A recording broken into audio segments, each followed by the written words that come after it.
Okay. So let us continue from where we left yesterday. So we were looking at illustration. We looked at what are the different stakeholders, what are the techniques, and what are the type of requirements. We have looked at those three things, right? And while looking at the various uh, techniques for requirement gathering, we also saw there is one JD, right? So we will look into that little in more in detail right now. So let me go to the JD PPT. So just to recap quickly, what are the different techniques we have discussed? We have seen interviews, right, and brainstorming, questionnaire, focus group, observation, prototyping, and JD. And interview technique is something where the BA would discuss with the stakeholder one-to-one. So the stakeholders would not interact with each other in the interview technique, and neither the stakeholders would meet with the IT team. In the brainstorming or in any other workshop technique like focus group, the stakeholders would meet with each other and discuss, but again, not the IT team. So in the JD, all the three groups, that's the BA, the technical team, and the BU business users would get together and collectively work towards the requirement gathering and the design. That is the JD approach.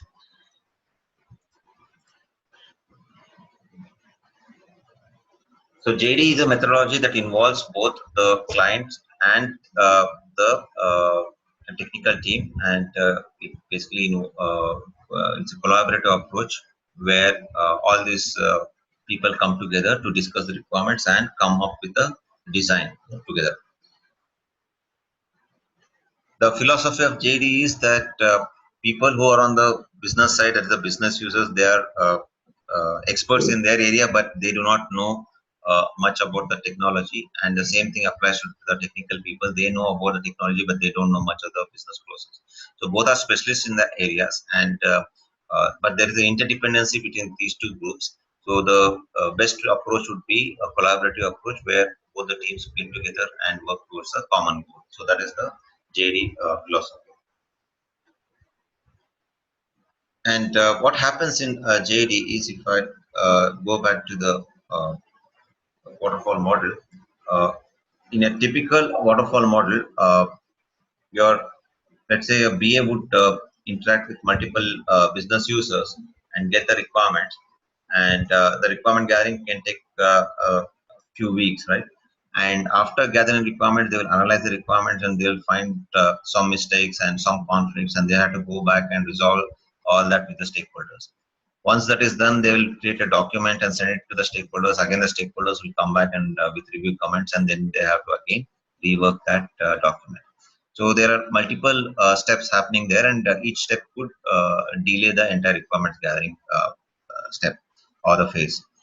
And once the requirement gathering is done, again the design is done by the technical team, and after the design is done, it may go back to the stakeholders for the review, and again some corrections are made, etc.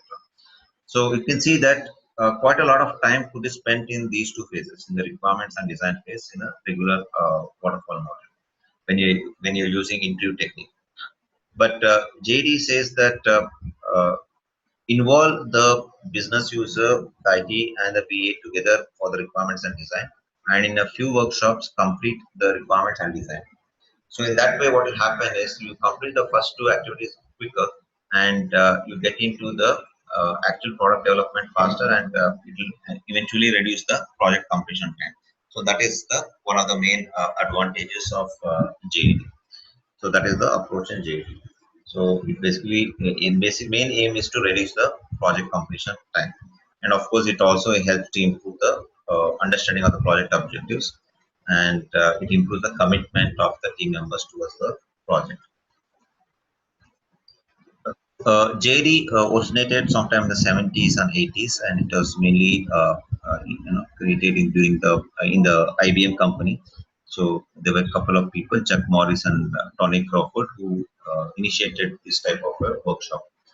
And initially, it used to be called by different names like brainstorming session or a motivational meeting, etc. But finally, they understood that it is much more than that. It is a technique where two or more different groups can come together and collaborate and work towards a common goal.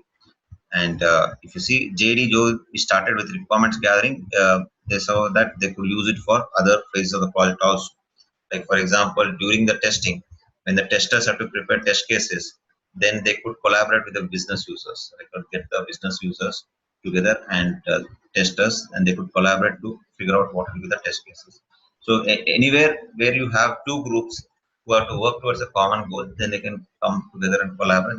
That can be considered as a JD type of a workshop.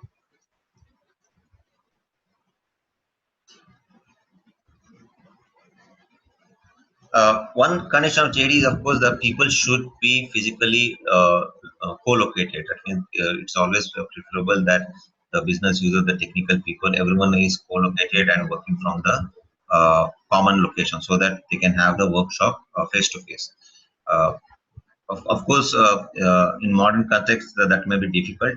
You can still go for virtual meetings, but that may not be 100% effective like it will be if everyone is co-located. Now, let's just see why a technique like JD could be very useful in today's context. Now, there are challenges on both the sides, that's the business user side and the IT team side. Now, on the business user side, the business user is mainly concerned of the process, right? About what is the process they have to follow in the department for various activities, and they want to ensure that they follow the process properly. The problem is this process is not static; it is very dynamic, and it could be changing a lot. And why the process could be changing is one is uh, there could be some merger and acquisition happening, within the industry, and this company could be acquired by a bigger company. In that case, the smaller company has to remodel the process based on the bigger company. So that means it means a process change for the smaller company. Or many times laws will be promulgated by the government, and that will change the process. So to comply with the government regulations, they'll have to change the process.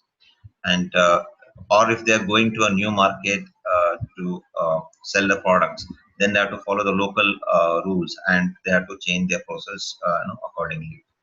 So there could be other reasons also, like competition or any other reasons which would make the process change. So definitely the process is not something static; it keeps changing from time to time, and the business user is always trying to keep up with the changing process. But the problem for the business user is the IT system which he is using is not changing along with the process. The IT system given to him was done maybe 2 years ago with the old process, looking at the old process. And in the last 2 years, the process has changed, but the IT system has remained as is. And that is where the challenge for the business user would be. And from the IT team perspective, you see, again, technology is not static, it is also very dynamic. New products keep coming in the market, new versions of the products keep coming, and IT team has to remain on top of those. And many times they may choose a particular solution approach in a project, and midway through they will see that there is a better technology available in the market now, and then they'll be confused whether to go ahead with this solution or scrap this and go ahead with a new technology available in the market at that point of time. So those type of challenges the IT team could face. And this is where the BA could help, where BA could try to reduce this gap between the business users and IT team, and try to make both of them focus to complete the goals of the project. And these are the some uses for a JD type of workshop. Of course, for requirements, we can definitely use the JD type of workshop, but we can also do it for test cases or for training or for proposal development. Let's say an organization is sending a request for proposal to another, so let's say multiple vendors. Okay, and the vendors, each vendor has to create the proposal for the organization, and within the vendor team, there could be multiple teams working on the proposal, so they could all come together and collaborate. So anywhere where you have two or more different teams coming together, collaborating and working towards a common goal, we can consider that as a JD type of a workshop. And even if you see prototyping also, we can consider as a JD type of approach, because prototyping involves the business user and the technical team and the BA all together coming and identifying a few requirements and then doing the product development and then getting the review and then further doing the product development. I think Agile also uses JAD method because everyone are involved over there. We can say that to some extent because even in Agile says that involve the business users throughout the project. So the business users, the technical team, the BA, everyone is involved to the project. If you see that Agile has evolved in that way. Okay, so the entire project you are doing a JD. Here JD is only saying that during requirements collaborate or during design collaborate. Agile says the entire project you collaborate with everyone. So we can say it's an extension of JD. Yes. So, few more points on what is the benefit of JD. One, as I told you, it accelerates the development because if you can finish the requirements and at least the initial design quickly in the JD workshop, and the rest of the project can happen faster. That is one of the advantage. Also, it will increase the productivity of the technical team members. So, typically, what will happen? Let's say in a waterfall model where you do interviewing, one is of course the requirements and design will take a lot of time, but more importantly, the business user is involved only in the requirements. The business user is not involved in design and coding and even testing. Only at the end of testing, he would do the UAT. Now, when they do the UAT, they will find a lot of defects because they are not involved in these steps. So there could be some difference in understanding in the requirements, and they would find a few defects. And these defects could mean that the team will have to revisit the design, make some design changes, and then revisit the coding, then retest some of the components, etc. So in that way, what will happen is the technical team is reworking on the same design or code, and the productivity is reduced, right? So wherever there is rework, it reduces the productivity of the technical team. But in JD, what will happen is the requirements and initial design is done quickly, and it involves the BU. And later on, even at the end of the project, let's say the business user does the UAT, he may not find too many defects because he has been involved in the initial requirements and design, right? And design as they have basically collaborated during this phase. So you may not expect too much change in the UAT. So the rework, on the design, coding, and testing may be less. So that would basically improve the productivity of the technical team. And also, if you see in interview technique, one more thing is when we are interviewing the BUs, that is a business user, each one is interviewed separately. So one BU would not talk to the other BU, right? So there is no communication between the BUs. And later on, the design is done by the architect, and during that time, the BU is not there at all. So there is no communication between the business user and architect. After the architect finishes the design, then there is the developers. Now again, there may not be much communication between the architect and developers. Then after development, the testers would come and test. Again, there may be limited communication between all this. So if you see multiple BUs and the architects, development team, testers, there is not much communication in the traditional waterfall model when we are using interview technique, and that could create a communication gap.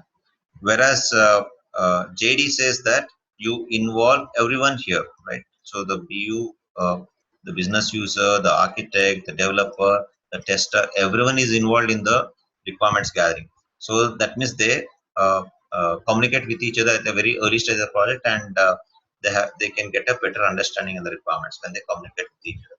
So that is one of the strengths of JD. So the business users get educated about the IT development, how IT development happens, and the IT team gets educated about the business process, and it also increases management participation and commitment towards the project. These are other benefits of JD. Now let us look at some of the typical participants in a JD. So one is the sponsor. So whoever is sponsoring the project, typically they should attend at least one of the JD workshop. Now this JD workshop may not be only for one day; it could be for maybe 3 or 4 days. But again, it may not be consecutive days; it may be with a gap. And sponsor could probably attend at least partially the first day and set the tone for the workshop and stress the importance of the project, etc. so that the stakeholders and the IT team, everyone is serious about the project. So the sponsor attending the JD workshop is an important step. Of course, the expectation is not that they would attend all the days. Then who should attend? There are some subject matter experts who would provide more detailed knowledge about the process within that department or organization, and these people definitely need to be part of the JD stakeholder list. Okay, so they can talk more about the process being followed, and any process change they want that they can suggest. All this can come from the subject matter expert. Now, the entire workshop is uh, driven by a facilitator, okay, and he's also called a session leader. And this person is a very important role in the whole JD workshop, because what happens in the JD workshop is you have multiple business users and the technical team coming together, right? And when people with such varied role differences come together, there would bound to be some issues and conflicts arising. So you need a good facilitator or a session leader who can guide the entire workshop towards the correct goal of the workshop. Otherwise, what will happen? It will just end up with a lot of conflicts and people arguing with each other, etc. And it will not lead to the right goal for the workshop. So the facilitator is an important role here, and a BA can perform the role of a facilitator here. But the only thing is, anyone who becomes a facilitator should not contribute to the JD session. So that means the facilitator should not talk about the requirements or provide their opinion about the requirements, etc. So they should not take the side of any user or even the technical team. Okay, they should be totally unbiased. So if a BA becomes a facilitator, they cannot contribute to the discussion as such. They can, but they can definitely act as a session leader.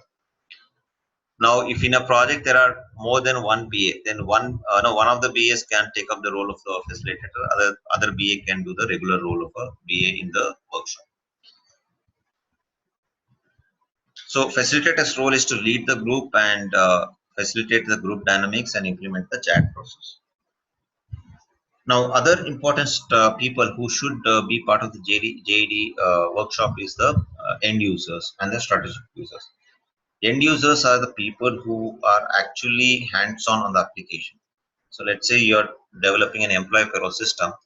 So the people who are hands-on on the application would be the people in the finance department who are using that employee payroll system on a monthly basis.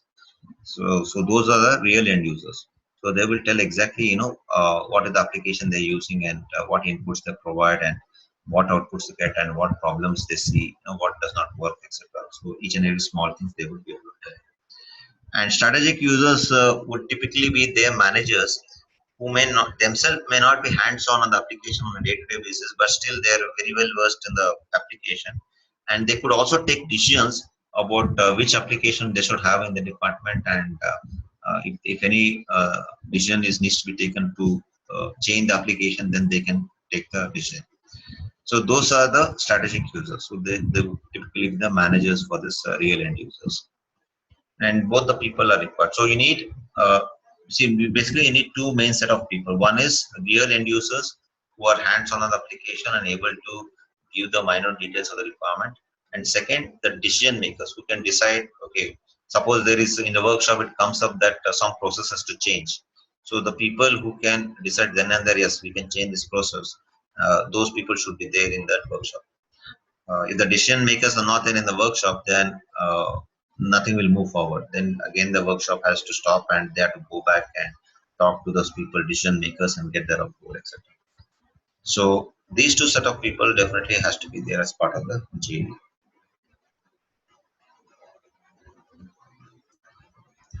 Then analyst role. So analyst would consist of they can be basically two analysts. One is a business analyst, other is a system analyst. So business analyst is one who would focus more on the process side, and a system analyst would focus more on the technical side. And The business analyst, if you see, they need not be technical. That means they need not know how to read a code, or definitely they don't need to know how to write a program. But even to be able to read a software code, they need not know. So they could mainly focus on the process side and uh, help the business users articulate the requirements better. But the system analyst is one who should be able to read the code and tell exactly what this code is doing. So suppose you are trying to develop an employee payroll system, and let's say there's already one old, old employee payroll system with an outdated technology. So the system tech analyst should be able to look at that old application code and tell, okay, what all functionality that code has. So that is the main work of a system analyst.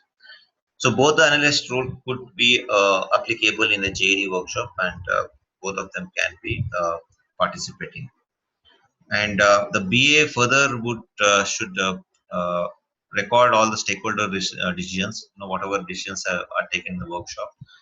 Any issues or conflicts arising, that should be noted down, and action items noted down. And the BA should also, along with the facilitator, come out with the JD plan and wrap up deliverables. So the JD plan would basically tell, how many days we are going to have this workshop, and what is going to be deliverable of this workshop, and where are we going to have it, and who are we going to include in the workshop, etc. And the deliverables would be the clearly defined output of the workshop. So when we are doing JD, we should not just say that we'll get together and discuss the requirement. There has to be a clear output coming out saying that one is all the requirements should be captured, and also the design should be generated, and the output should be some sort of a design of the requirements. So the output should be both, a requirement doc or a set of requirements along with the design. That could be defined as the output for the JD. Then from the IT representative, you need to have people from all the areas, the architects, the developers, testers, database administrators, etc. So all of them need to be represented in the JD. It's not that every developer needs to be there in JD. It's not necessary, but maybe one of the senior developers can be part of the JD, and that person could be the representative from the developer side. There's one more role called scribe. This person again is similar to facilitator in that he will not contribute to the discussion. But again, the scribe job is mainly to keep on noting down whatever is being discussed, and towards the end of the day, create a minutes of meeting and circulate it to all the stakeholders for their review. So that is the main work of a scribe. So scribe role is to ensure that all the discussion points are captured and nothing is lost. That is the main job of scribe. So if you see, these are the different roles of the JD, and everyone. Similar to facilitator, right? Scribe also. Yeah, please. What is that? Is the scribe is similar to facilitator, and what is the difference between both? Yeah, so facilitator would drive the meeting. So he will basically control who will talk and who would not talk, and for how long they will talk, and he will ensure that if conflicts arise, it is resolved and all that. Scribe is not going to do all that. He's not going to drive the meeting. He's going to just note down whatever is being discussed. That's it. So he's only going to note down all the important points, whatever is being discussed, and then prepare a minutes of meeting. So these are two different roles. They're only similar in the sense that they don't contribute to the discussion themselves, but otherwise their rules are different. Okay. So as you can see, the different JD participants, they need to come together, and only then we can have a JD workshop. So if you are conducting a JD workshop, let's say with only a few of these participants, it's not going to work. Suppose the IT team, not everyone is there. Let's say architect is not there, and there is some discussion comes up in the workshop about what would be the design for this requirement. The architect is not there, then they will not be able to answer, and the workshop will not be fruitful. So if you see, there is a dependency on all the roles, and all these roles need to be represented in the JD workshop. And again, the JD workshop may happen for multiple days. So all these roles need to be present on all the days the JD workshop is conducted. So that is the first condition for any JD workshop to be successful, that the right people are identified and they are present on all the workshop days. And then of course they're contributing positively to the workshop. Typically, whenever the workshop is started, they basically create a group initially, but whenever group is created, there will always be conflict because you are dealing with people from different areas, different business areas and technical team. So the scope for conflict is very high whenever the group is formed. Now, from the conflict, we have to move towards consensus using some creative technique, and that is where the facilitator should be above all the conflicts and try to move the entire team towards the consensus. If the consensus is arrived, then of course the commitment of the everyone involved in the JD increases. So you can see these are the steps that would happen, or these are the different phases the JD workshop could go through. But again, it is not guaranteed that conflicts will result in consensus. So sometimes conflict can result, and the consensus would not arrive, and the JD workshop could break and it will be disbanded. Okay. What is consensus actually? Consensus is when everyone together, that is a business user and technical team, they agree together that okay, this is the requirement we will do and this is how we will do it. Now, why first of all there be a conflict is different business users would have different requirements, and each one would stress on the importance of their own requirements, and it could be possible that some requirements are in conflict with each other. So, like for example, one uh, business user could say that we need to do credit card processing on the website, and another business user can say that the entire transaction time on the website should not be more than 5 seconds. So basically, he's saying that any transaction on the website should not take more than 5 seconds, whereas another user is saying that we need to do credit card validation. Now, when both the requirements are coming from different business user, you can, and when you try to put them together, you can see that there is a conflict. Both cannot be done at the same time. So that is when the BA has to go back and highlight this issue to the different business users, saying that you both are given conflicting requirements together because both cannot be done at the same time. And then of course, how do you arrive at a consensus? That is the next step. So each one will come out with the reason why they have come out with that particular requirement, and then through discussion, you drive a consensus and say, okay, let us not make it 5 seconds, let us make it 20 seconds or something like that, and let us not have credit card validation. Let us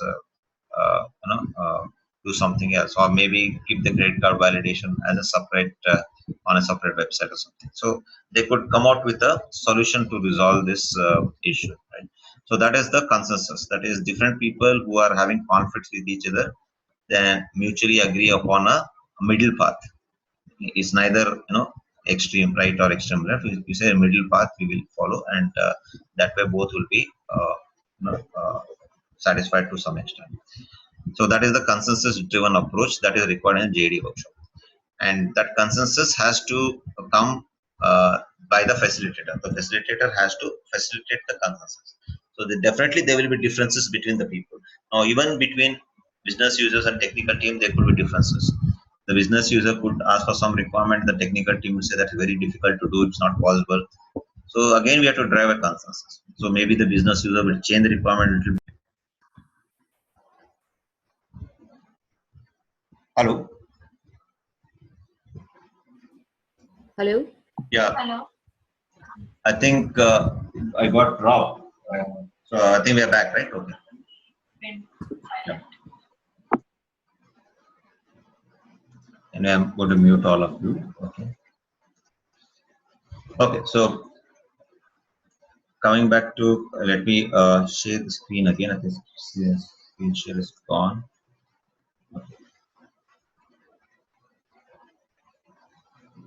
Okay. So coming back to this, consensus is a must in JD workshop. Okay. everything should move forward with consensus. There will always be differences between business users and between business user and technical team, and it is for the facilitator to drive the consensus.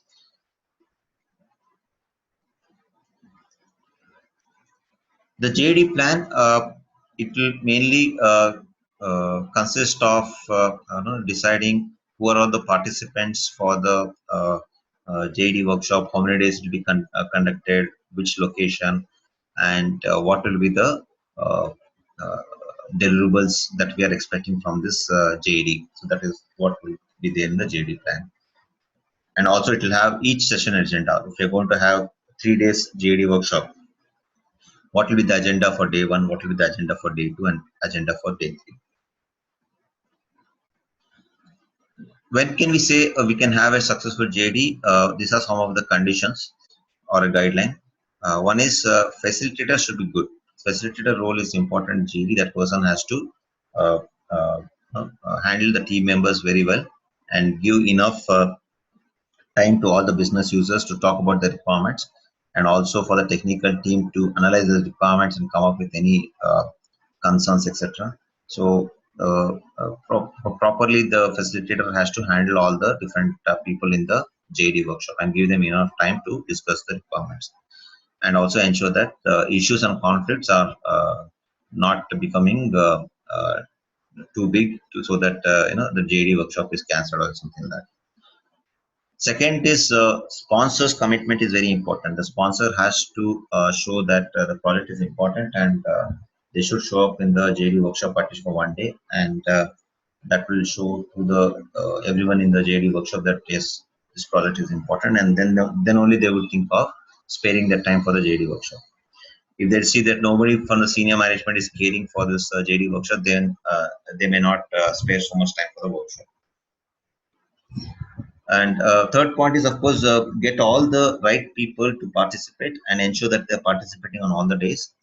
And fourth point is clear uh, deliverables should be defined as the output for the JD workshop. And plan a detailed agenda and stick with it. And produce the final document as quickly as possible. So these are some of the guidelines for a successful JD.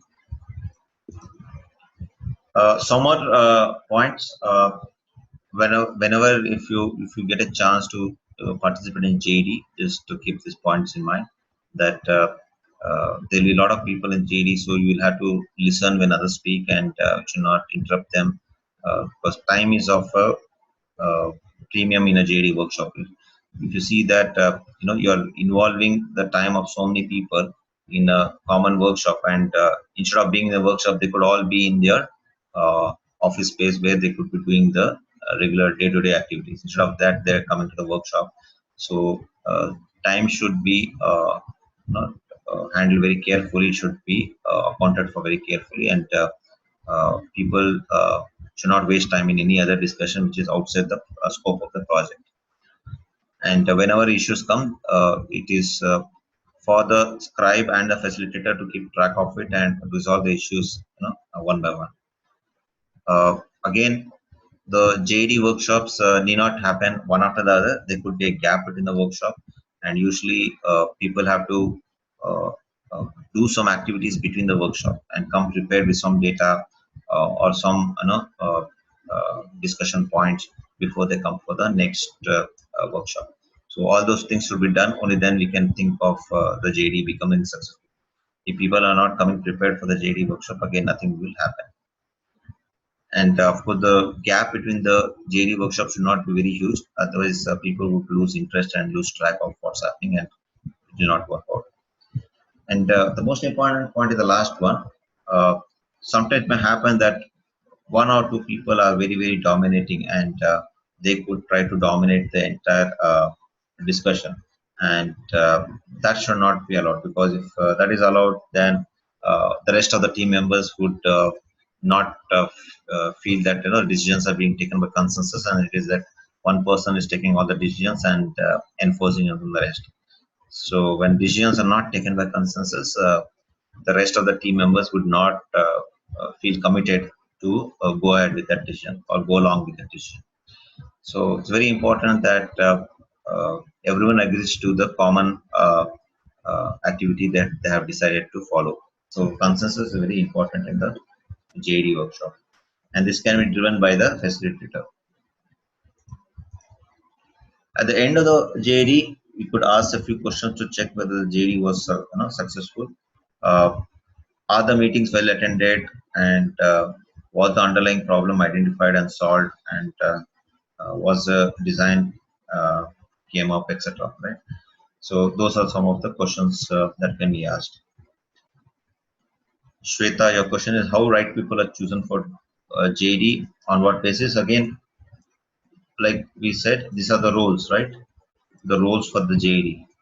So we'll have to ensure that all these roles are represented in the JD, right? So with whether it is the subject matter experts, sponsor, uh, a real end users, strategic users, analysts, IT representatives. So all these people should minimum be there. And if anyone above this, yes, definitely you can think of including the JD.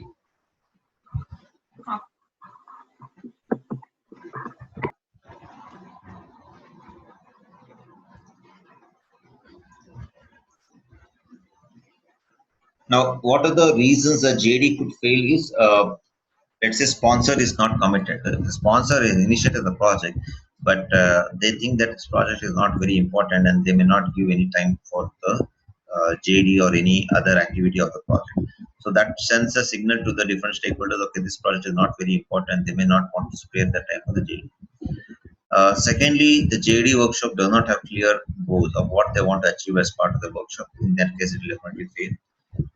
Sometimes you may have too many members. In that case, what will happen? It will be too much noise and not much progress will happen.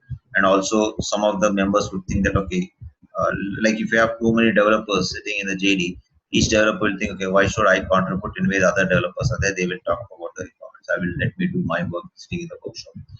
So that approach could happen, or sometimes there may be too few members. Some important roles are missed out.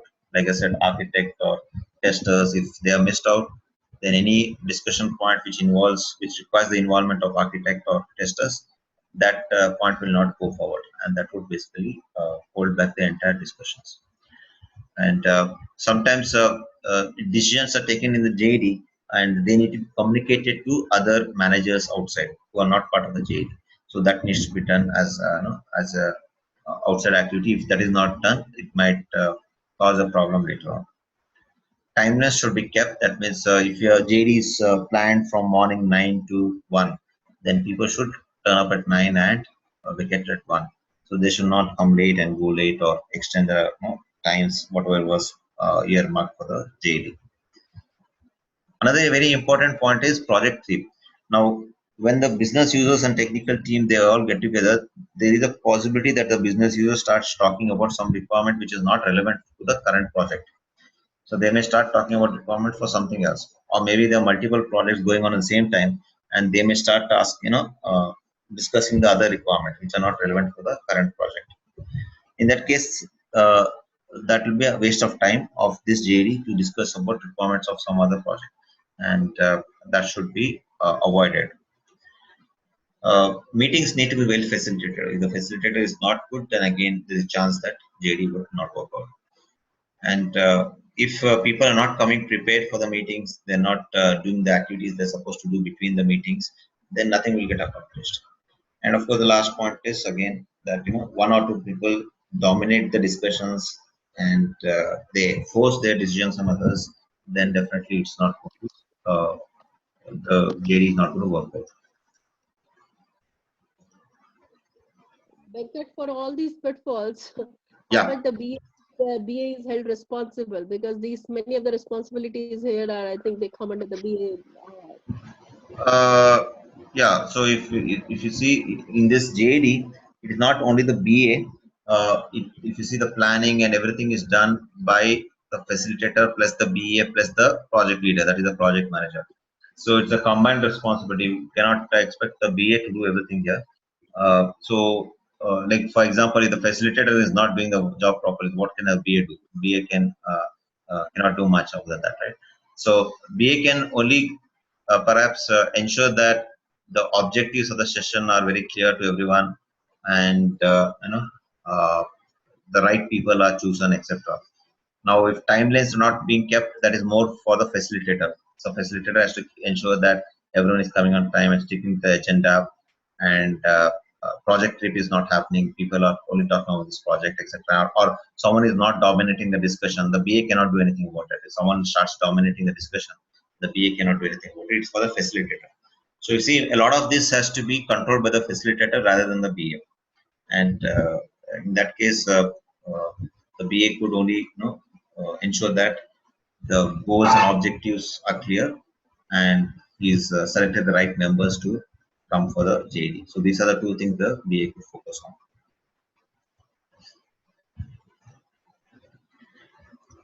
The 4 steps here you can see. The first step is planning, where the facilitator along with the project leader and other key individuals, which will be the BA, they define the session objectives, the session deliverables, and participants. And as part of the plan, they would say that each session, what will be the agenda and where they're going to meet.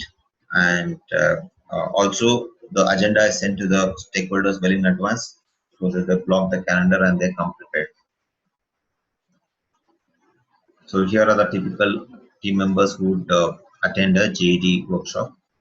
And then setting up the meeting. So there has to be a start and end time for each workshop, and there has to be a what is the signing the attendance register, because we want to keep track of who are attended the workshop, who didn't. And also, so these are all guidelines for the facilitator. So facilitators should ensure that people are comfortable with each other. There should be some ice breaking sessions, right? So those things need to be arranged by the facilitator. So even though everyone could be from the same organization, they may not have worked with each other before. So in those conditions, it is necessary to have an icebreaker session, and that has to be done by the facilitator.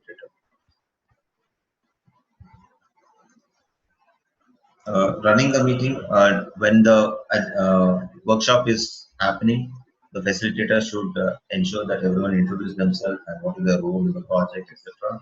And everyone should be updated on the agenda and the rules of the workshop. And the facilitator should keep the discussion on track, ensure that people are only talking about the project and not about anything else.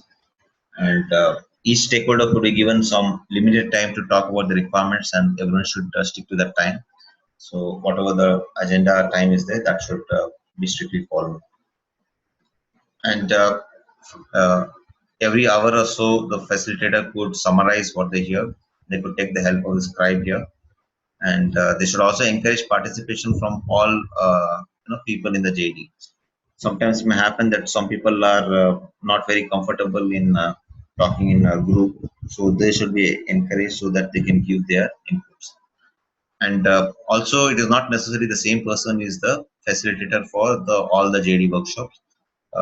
The subsequent JD workshop, there could be new facilitators, but that can be identified in the previous workshop itself, and that person can be groomed in the previous workshop.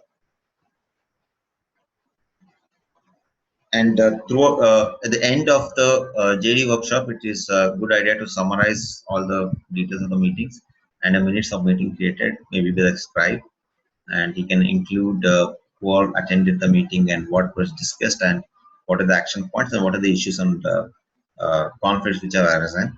And all the issues should go into a issue log, and it should be assigned to someone to work on that. And maybe someone has to make follow-up calls to stakeholders to resolve the issues. So that can happen offline. And then finally, when all the JD workshop is completed, we can get feedback from the JD members to see whether it is if the entire process has been effective, and would they be interested in attending another JD workshop in the future. Now there are a few tips here to handle difficult members. Now, why is this here? Is because in any group situation, there could always be one or two difficult members who could basically disrupt the entire proceedings and not make the workshop smooth, right? In that case, how do you handle such people? So these are some tips mainly for the facilitator. So they could enforce the agenda and rules. or they can try to use humor to diffuse the situation, or they can have a sudden break of the workshop and talk to that individual offline. Now, these are some of the ways the facilitator could handle difficult numbers. So if the BA is doing the role of a facilitator, then these tips could prove helpful. Here, can facilitator change in the middle if no one is satisfied with this facilitator? Can they change? During the middle of a workshop, may not. Maybe in the next workshop, yes. But if the facilitator, see, then someone has to be ready to take up that role, right? Suddenly, if in that group there is already another person who has done that role before and is comfortable, maybe he would say that I can take it up from here on, and he can do it. But if no one has been identified and no one else has done the facilitator role before, then it's not possible to change, right? That becomes a practical constraint.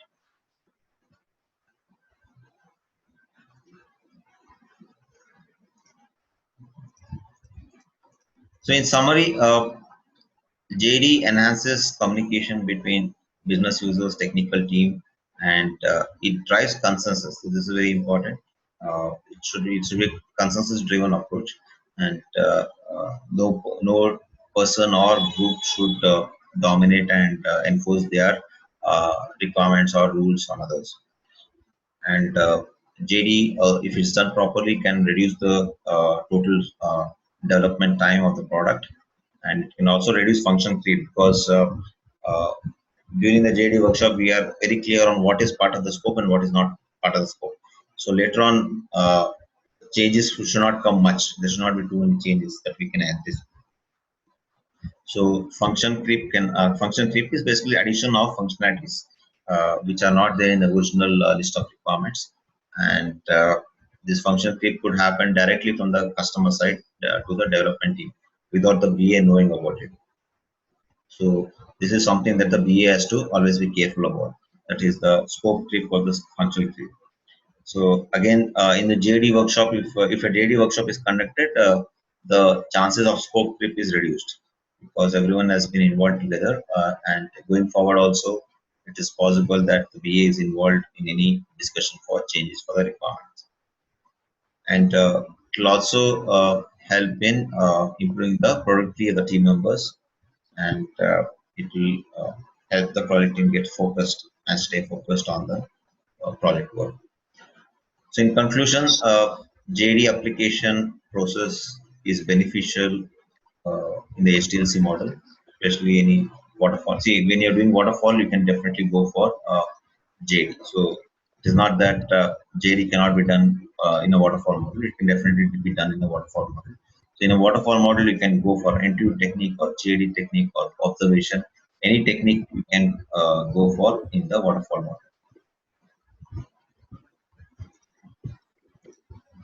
Venkat, Yeah. Venkat, this from this JAD session, I mean, I want to have a knowledge of what kind of questions are asked in the BA interview are expected. Yeah, so from the perspective of the interview, one is they could ask you, okay, let me go to my interview questions.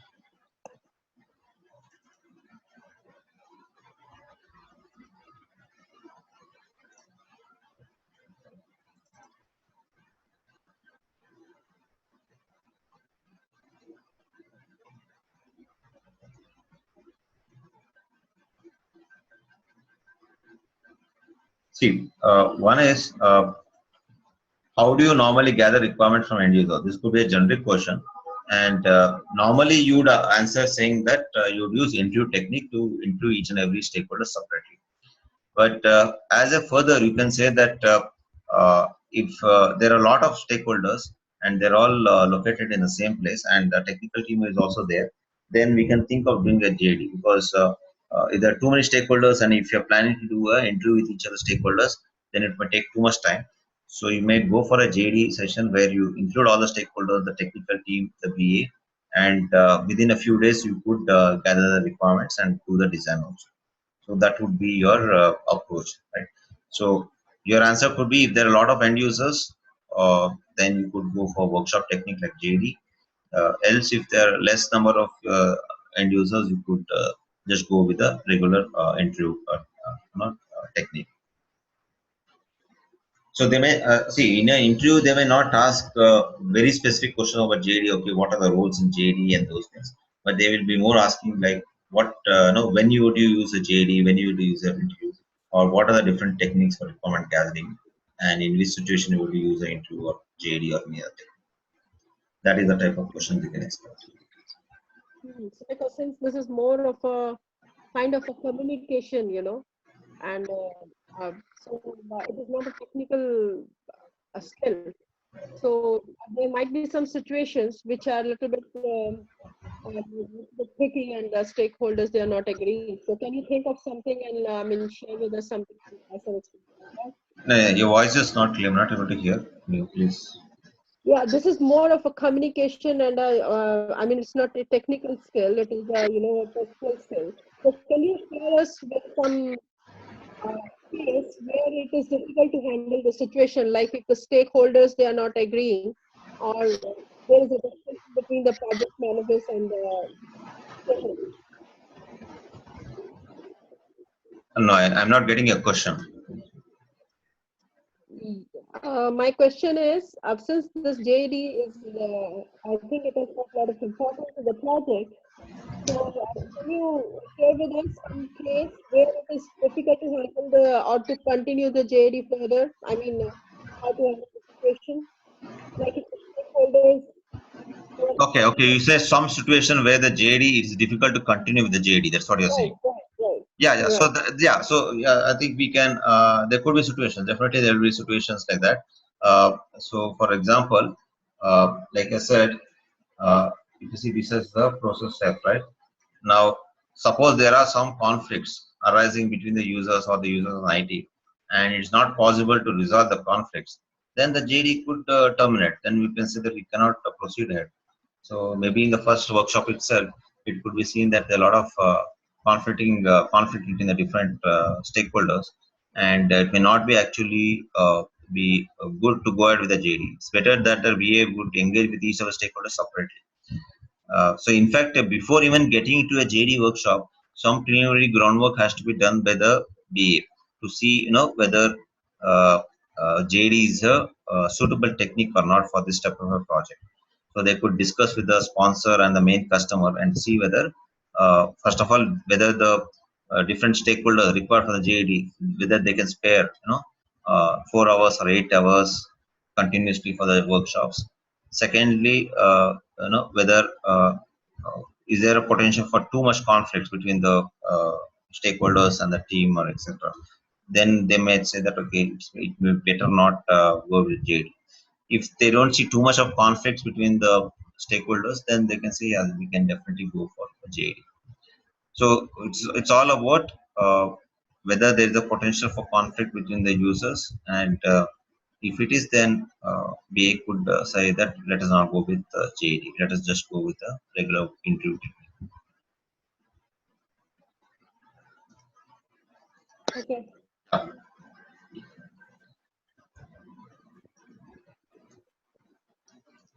Okay, so that was about JD. Now what I'm going to do is uh, I'm going to go back to my notes and I'm going to walk you through a requirement gathering homework.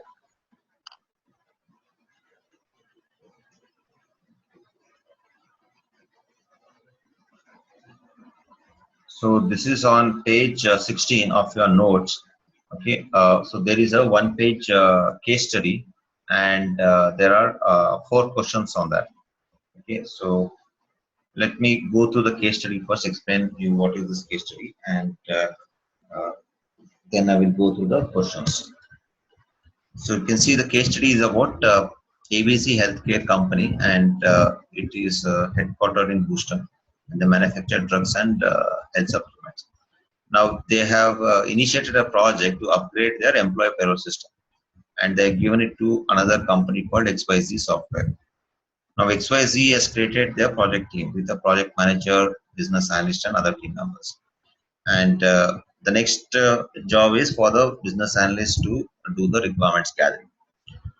Now, the business analyst collects the following information, right? He gets the following information from the project manager and other people. The first thing is that this project has been initiated by the CIO of ABC. Okay, so that person has initiated the project, and the main reason is to upgrade their employee payroll system to a new technology. So they already have an existing employee payroll system, but in an old technology, they want to upgrade it totally to a new technology. And also they want to add some functionalities and make the system compliant with the latest government rules, etc. So that is one of the information they get. Second, he sees that there is documentation available for the existing employee payroll system, and that documentation has been given to the project team. Third thing is he finds out that the HR department has done a reorganization of their company recently. They redefined the roles and salary structure of the uh, employees. The fourth point is that the company has invited the entire software team to Houston for requirements gathering. And the main thing is ABC wants the entire requirement gathering to happen in a very short span of time. That is one thing. And secondly, they also want to uh, the technical software team to come out with some sort of a preliminary design and get it validated by the IT team of ABC. And they also want the software team to follow the waterfall model. So these are some of the information that the BA gets. Further, he obtains the information about the organization structure. So you can see there is the structure is there's a CEO, and below the CEO there are different VPs. We have the VP operations, and below VP operations we have a head of supplements and head of drugs and their operation teams. There's a VP of finance, and there is a uh, head for vendor related finance and head for employee related finance. So employee is someone who is belonging to that organization. Vendor is external to the organization. And below the head of employee related finance team, there are two users, uh, Robert and Mary. They are the two business users. And Sam is the VP for HR, and again there are two heads, one for vendor related HR and other for employee related HR, and there's a HR team. Then there's a sales VP, and there are two sales team at SSFO and New York. And then we have the IT team of ABC. So we have the Matthew, who is the CIO, and we have head of vendor related IT applications and employee related IT applications, and there's a IT team below that, head of employee related IT systems. So this is the list of stakeholders. Okay. Now the first question is uh, the BA has to choose one or two of the techniques that are shown below. Okay, so you will have to choose one or two of these techniques, and whichever technique you choose, you have to give a reason why you're choosing it, and whichever technique you don't choose, again you have to give a reason why you're not choosing it. So for example, if you're choosing job shadowing, you'll have to say, okay, why you're choosing job shadowing. And if you're rejecting document review, you have to say why document review is not applicable in this case. So you have to give the reason for all the four, and you could select one or two of the techniques. Next question is, from that stakeholder list, identify who will be the stakeholders who would give us the requirements, who are relevant for the requirement gathering exercise. Right? So whatever technique we use, we have to identify the stakeholders against with whom we are going to apply those techniques. So who are the stakeholders from whom we can get the requirements? That is the second question. And again, you have to provide a reason for selecting or not selecting a stakeholder. Third is the team starts work on the requirements, and in the middle of the project, the business user comes back and asks for some major change. Now, how should the BA handle this? I'm not sure whether we discussed this. I don't think we have discussed, but still, you can try to answer this. As we go along, we may discuss this point at some point of time, and you will be able to answer it better.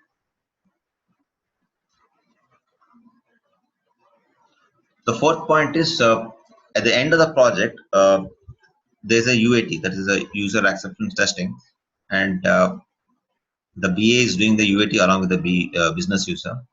And the business user says that some functionality that they had given was not implemented, so they're raising a defect. So at that point of time, the BA wants to use any tool which can help him to see, whether that functionality was initially captured, and if so, what happened? Did we do the design for that? Did we do the coding for it, etc. So there is a specific tool that they would use to identify this. I'm not sure if you have discussed this. If you have not discussed, not a problem. As we go along, we will discuss this. So for now, what you can do is you can focus on the first two questions and try to answer it. And uh, right now, of course, I don't. You don't have to submit it right away. You can keep it, and later on, as we discuss the other points, and you think you have the answer for the third and fourth question, then you can complete it and submit it. So you could probably submit it after 1 or 2 weeks.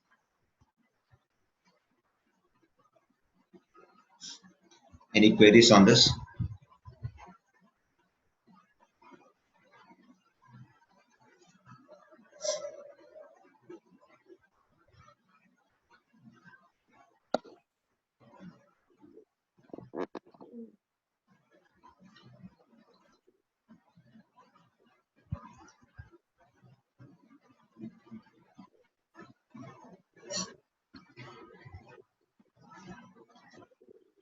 Okay. So we will stop here today. I think we started a bit early also, 5-10 minutes. So we stop here. And so we have covered JD today, and we have gone through the requirement gathering homework. Now, one update from my side is next week I'll be taking the class on Monday and Tuesday, but I'll not be able to take on Wednesday and Thursday. So I just want to check with all of you whether you're available this Friday for an extra class this week, so that I compensate at least for one of the class next week. So you don't have to tell me right now. You can let me know tomorrow. Okay, and if it's not possible, then we will not do it on Friday. We will push it to the week after. Okay, we will have some extra class after that. Yes, okay for you, Shweta. Fine. What about Lakshmi and Babita? You can let me know now, or you can let me know tomorrow about whether you're available on Friday. So tomorrow, what we will do is, if you're able to complete, Lakshmi, your document and actual prototyping, we will discuss it tomorrow. I'll be submitting by this evening. I'm almost done. I had that confusion, so I will be submitting it. Yeah, then we will review the document and the prototyping tomorrow. Yeah.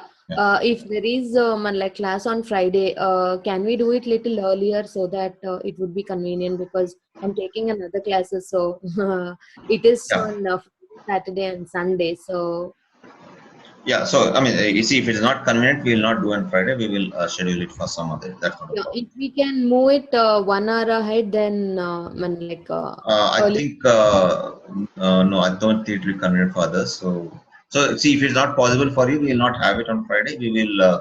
I will schedule the extra class later on. Okay, if everyone are okay, then probably I have to move my schedule. If everyone are okay, then I can join. But only thing is, No, the thing is, Minu is not here, so I will only tomorrow I will come to know. yeah, sure. If that is only problem with me, then probably I can move another schedule ahead, and I can. No, no. Anyway, Babita is saying she's not available, so I think we will not have it on Friday. Then leave it. So, question of having it on Friday is not there. So we will have the next session on Thursday. That is tomorrow, and next week we'll have the session on Monday and Tuesday, and the following week we will cover up. So what I could do is the week after we could increase the time for some of the sessions. Instead of 1.5 hours, we could make it 2 hours, and we could compensate some other classes so that we can complete it early. That's all. Otherwise, you can just give us a homework for remaining those days so that we can. No, no. Anyway, by the time we come to next week, I will have already started the UML diagram, so there will be a lot of what's the classwork and homework which will be going on. So that definitely would help. So anyway, anyway, I will compensate it in the week following week. Okay? So to Sure. have some extended class or additional class, and we'll compensate. All Right? right. So we'll stop here for today. So tomorrow again we meet at the same time, and we will start with the review of uh, uh, the document, the requirements document, and also the prototyping. And later on, we'll go to other topics. So I'll see what other topic we'll do tomorrow. Then we'll proceed with that. Okay.